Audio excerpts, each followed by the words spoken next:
76% of respondents in a recent Deloitte survey have responded that they believe that within the next 5 to 10 years, crypto assets will actually be able to replace fiat currencies. Let's have a closer look today as we speak about the difference between fiat and crypto, about Bitcoin and stablecoins. What's a digital asset? A digital asset traditionally is essentially everything that's digital and that has certain rights to it. So for instance, a photo, a sound file, anything that is digitally reproducible. And that can lead to confusion because today when we speak about digital assets, a lot of times what we actually mean is a crypto asset.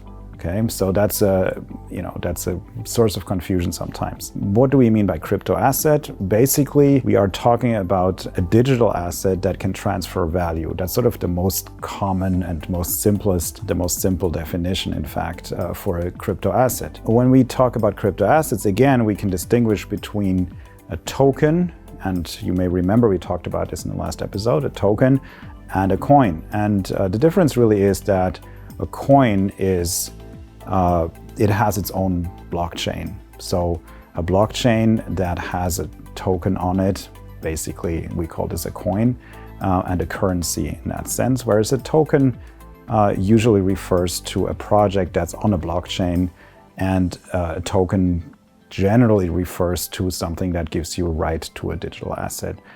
So that's a quick refresher on this one. And now I would like to go talk about what is the difference between a crypto asset or cryptocurrencies versus fiat currencies. Well, as we know, there are different types of money, and we've talked a little bit about the history of money in the last episode, but essentially there are three types, I would say, of money. One is commodity money, which means the money is the actual thing. So the actual commodity is also what carries the value. It has its own value. Like for instance, gold, or historically also salt, or even cigarettes in certain circumstances carry a certain characteristic of a currency. You can exchange them for certain things. So that's commodity value, commodity currency. We have, as another form of money, we have representative money. So it's money that represents a value that's based in a commodity. So, or in some other type of value store. So up to the end of the Bretton Woods system, a dollar would be a representative currency, representative money, in that it would entitle you, at least in principle, to claim the underlying commodity against that money. So it represented that value. And keep that in mind, because as we're talking about tokens in the future, it is a little bit what we're talking about there.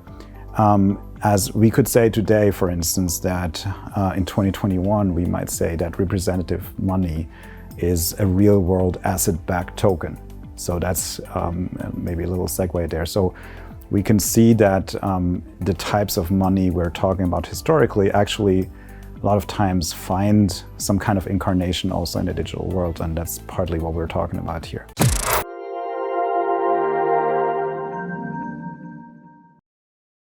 So the third type of money, and what is most interesting for us today, is fiat money.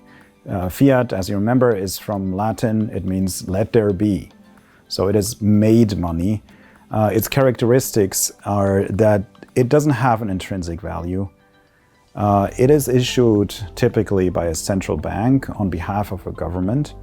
It gets its value from basically because the government or the central bank says it has that value.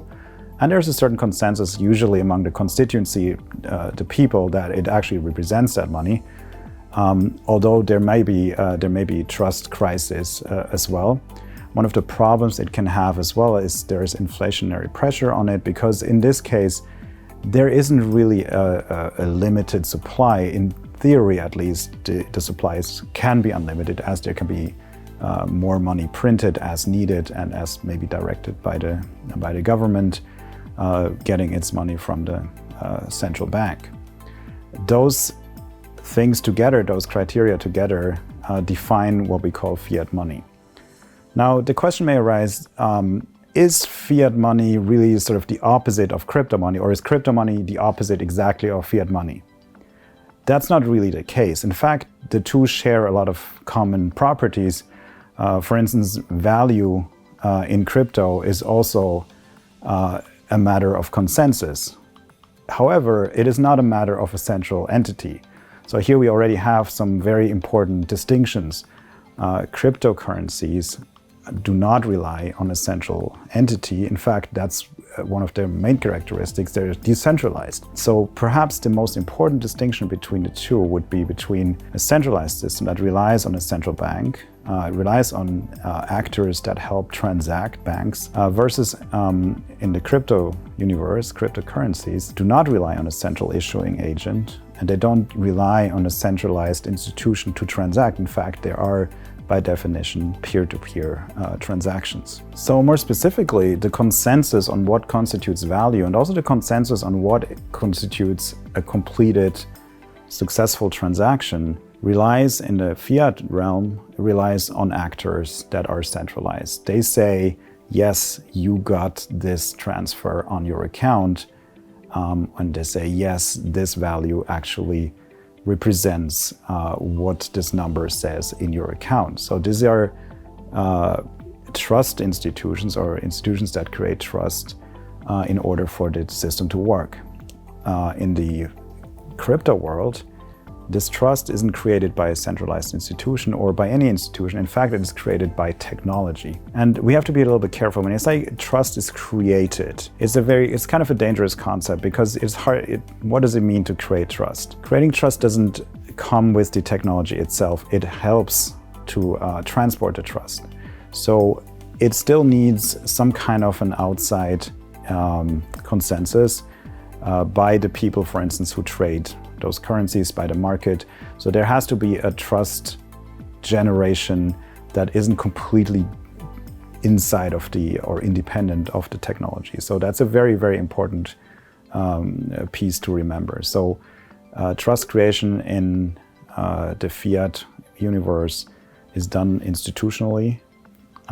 It relies on technology in the crypto universe, but we also keep in mind that trust per se cannot be generated only by technology.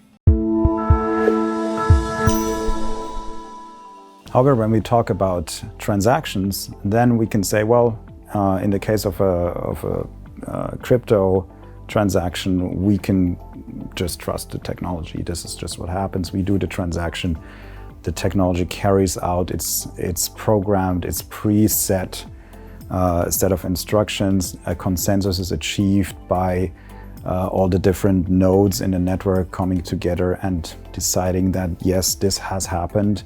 It is recorded on a blockchain. It is transparent in such a way that it can be completely tracked. Each transaction is recorded, it's immutable. So yes, there is this set of rules that are just baked into the technology that help us to trust this transaction without any additional help, so to speak, from someone who says, yes, this works, and yes, this has happened, and yes, this is yours. In fact, we just can give this piece we can give to the technology. Now, what does that mean? It means that, in fact, we don't need those intermediaries anymore, right? So this is the consequence of this means, well, we don't need the bank anymore. We don't necessarily need a central bank in this logic.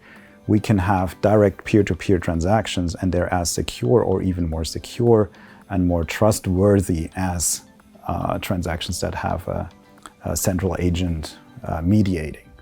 Now, it can also mean that they're faster.